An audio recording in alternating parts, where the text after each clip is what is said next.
Hello বন্ধুরা, আসসালামু আলাইকুম। চলে আসলাম আবারও। আসলে ঘটনা হচ্ছে, পাশে যে দেখতে পাচ্ছেন ওনার নাম হচ্ছে আহ, শারমিন শীতল, এবং খুব ভালো অভিনয় করে। আমরা মূলত আজকে যে বিষয়টা নিয়ে কথা বলার জন্য এসেছি, আমরা সামনে কিছু নাটক বানাতে চাচ্ছি এবং এনাকে পিচ্চি বউ আমরা বানাতে চাচ্ছি। তাহলে কেমন হবে অবশ্যই কমেন্ট করে জানাবেন। আচ্ছা, তোমাকে যদি পিচ্চি বউ বানা যায় তাহলে কেমন হবে বলো? জানি না, তবে আশা করি ভালো হবে। ট্রাই করব। সো গাইস, আপনারা দেখতে পাচ্ছেন ও কিন্তু অনেক সুন্দর দেখতে এবং অনেক ভালো, খুব কিউট একটা মেয়ে, খুব বাচ্চা একটা মেয়ে। আমরা চাচ্ছি যে ওকে পিচ্চি বউ হিসেবে একটা মানে বেশ কয়েকটা কাজ করব। তো ওনাকে যদি আমরা পিচ্চি বউ বানাই তাহলে কেমন হবে? আমি একটা কথা বলি, আমি বয়সে বড় হয়েছি, কিন্তু সবাই আমাকে বলে আমি নাকি মনের দিক থেকে এখনো পিচ্ছি আছি। কারণ আমার আচার রাইট, রাইট। ব্যবহার চালচলন সবকিছু পিচ্ছি পিচ্ছি। কিন্তু আসলে তা না, আমি আসলেই বড় হয়েছি।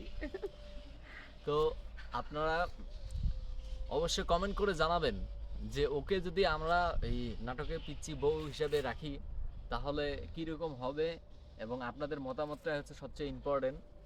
আমার মনে হয় ওকে রাখলে অনেক ভালো হবে, কেননা ওর যে এখনো পিচ্ছি পিচ্ছি ভাব, মানে সেটা কল্পনার বাইরে। মানে আজকে আমরা শুট করতেছি, ওর কাণ্ডকীর্তি দেখে এখনো পিচ্ছি পিচ্ছি ভাবটা এখনো রয়েই আছে। মানে পিচ্ছি মানে ছোট্ট একটা বাচ্চা মেয়ে, ঠিক আছে? ছোট্ট একটা বাচ্চা মেয়ে এবং খুব সুন্দর অভিনয় করে, খুবই ভালো অভিনয় করে।